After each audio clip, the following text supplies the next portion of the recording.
السلام علیکم، میرا نام ڈاکٹر نبی شہزاد احمد ہے، میں انڈوکرینالوجسٹ ہوں، ڈائبٹالوجسٹ ہوں۔ آج اس ویڈیو میں ہم آپ کو جس چیز کی اہمیت بتائیں گے وہ ذیابطیس میں پاؤں کی بیماری ہے۔ اگر آپ پوری دنیا میں دیکھیں تو ہر 30 سیکنڈ میں جو IDF یعنی کہ انٹرنیشنل ڈائبیٹک فیڈریشن UK کی ہے، وہ کہتی ہے کہ ہر 30 سیکنڈ کے اندر ایک پاؤں یا ایک جو ہے کیا کہتے ہیں زخم کی ایمپوٹیشن، یعنی کہ اس کو کاٹا جاتا ہے شوگر کی وجہ سے۔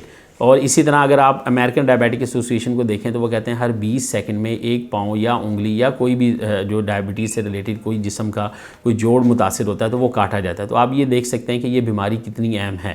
ذیابطیس میں پاؤں کی بیماری بہت زیادہ ہوتی ہے۔ اس کی کیا وجوہات ہیں؟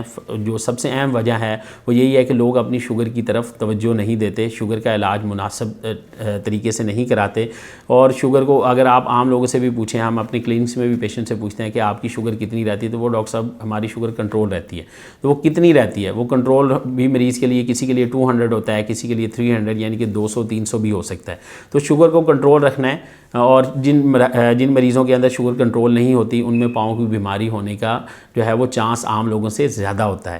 پھر جو لوگ پاؤں کی اپنی جو ہے وہ مناسب طور پر معائنہ نہیں کرواتے، اپنے مولی سے رابطے میں نہیں رہتے، تو ایسے لوگ جو ہوتے ہیں ان کے اندر پاؤں میں کوئی زخم بنتا ہے، پاؤں کے اندر کوئی جو ہے وہ چیز چبھ جاتی ہے، تو وہ زخم آہستہ آہستہ جب شوگر کنٹرول نہیں ہوتی تو وہ پاؤں کے جو ہے وہ مسئلے کو بڑھاتا جائے گا، اور جس کی وجہ سے پاؤں کاٹنے تک کی نوبت آ سکتی ہے۔ پاؤں کی جو ہے وہ شیپ جو ہے وہ نارملی اگر ہوتی ہے تو اللہ تعالیٰ نے پاؤں کا ایک پنجہ بنایا ہوا ہے جس کے اندر فیٹ کے چکنائی کے اللہ تعالیٰ نے ایک کشن رکھے ہوئے ہیں۔ جب یہ کشن نارمل کام کرتے ہیں، تکیے رکھے ہوئے ہیں، تو آپ کو پاؤں میں زخم محسوس نہیں ہوتا۔ لیکن جو شوگر کی بیماری ہے وہ آہستہ آہستہ آپ پاؤں کی نسوں کو متاثر کرتی ہے۔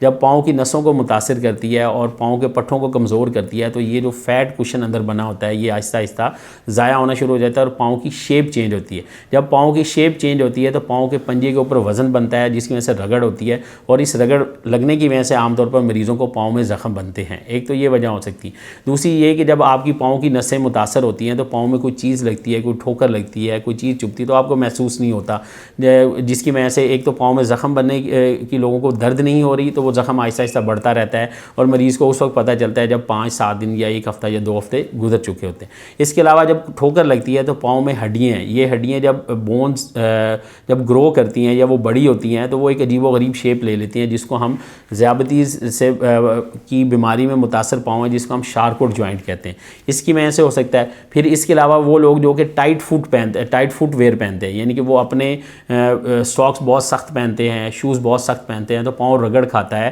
اور پاؤں کی نسیں اگر متاثر ہوئی ہوں تو اس میں زخم بننے کے چانسز زیادہ ہوں گے۔ اس کے علاوہ پاؤں کی انگلیوں کے درمیان گلنا جو ہے، اس میں فنگل انفیکشن ہوتی ہے جس کی وجہ سے مریض میں جو زخم ہے وہ بڑھتا جاتا ہے، اور نوبت جو ہے وہ اینڈ تک پاؤں کے کاٹنے پر آ جاتی ہے۔ اس کے بچاؤ کیسے ہے؟ بچاؤ کے لیے ضروری ہے کہ ایک تو اپنی شوگر کا علاج کروائیں، شوگر کو ڈاکٹر کی دی گئی ہدایات کے مطابق جتنی وہ کنٹرول آپ میں چاہتا ہے اس رینج کے مطابق کنٹرول رکھیں۔ دوسرا، اپنے مولی سے رابطے میں رہیں۔ تیسرا، اپنے پاؤں کا معائنہ کریں، پاؤں کے ناخنوں کو اچھے طریقے سے کاٹیں، ان کو بالکل ایجز پہ نہ کاٹیں تاکہ کوئی بھی ناخن کا حصہ اندر نہ ہو، جلد نہ کٹ جائے، جس کی وجہ سے کسی نہ کسی جسم جراثیم میں جانے کی جو ہے وہ کوئی راستہ نہ بنے۔ پھر آپ جو ہے وہ ٹائٹ شوز نہ پہنیں، اپنی پاؤں کو چیک کرواتے رہیں، اور اگر آپ کو کوئی اسپیشل شوز کی ضرورت ہے تو اس کے مطابق اپنے ڈاکٹر سے مشورہ کر کے اس کے مطابق شوز بنوائیں۔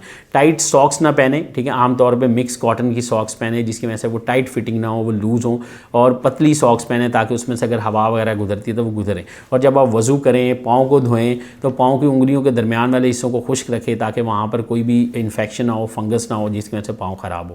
امید ہے یہ ویڈیو آپ کے علم میں اضافے کا باعث بنے گی۔ شکریہ۔